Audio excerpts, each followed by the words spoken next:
For today's video guys, ayan, mag-unboxing tayo ng ating in-order sa online sa Amazon na pang BP. Ito yung Dr. Trust FibTalk Digital Blood Pressure Monitor. Basta ito yun, Dr. Trust na brand from USA. Ayan, in-order ko siya sa Amazon. Tapos, i-unboxing natin. Bali, nabuksan ko na ito kanina kasi nga ano siya, ang nasa karton na malaki, nasa box na malaki. Dalawa yung in-order ko. Tinignan ko na ngayon ipapakita ko sa inyo itong aking in-order. Ito siya, ito yung may ano siya, may charger siyang kasama.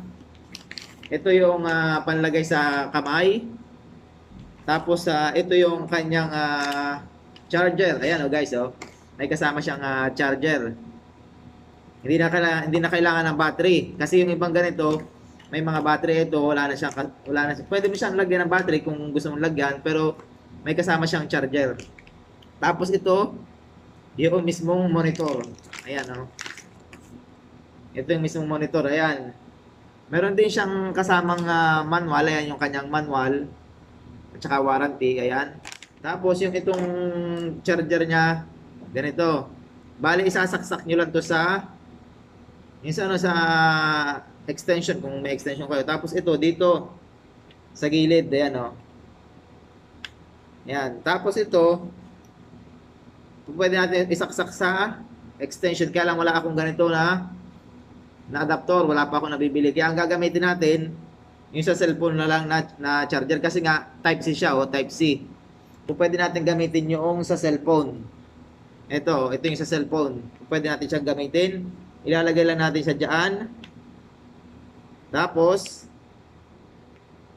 kapag naandyan na siya, nakalagay na siya dito, pipindutin natin tong start. Itong start. Ayan, di ba? Dr. Trust BP monitor is ready for use. You may start measuring. Di ba nagano siya? Nagsasalita. Yung nakagandahan dito. Pwede nagano siya ang nagsasalita siya. Nagsasalita.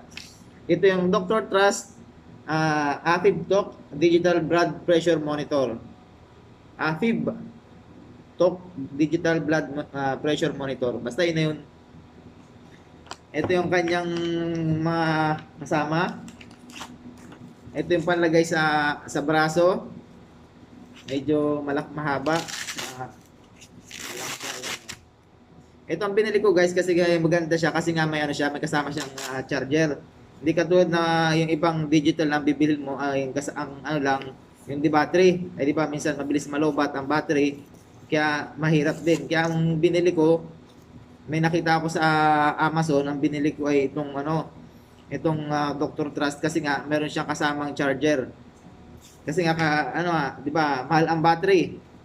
Ay kung may charger tayo na nabili, ay di medyo makakatipid-tipid tayo sa battery at saka medyo kumbaga madali lang gamitin.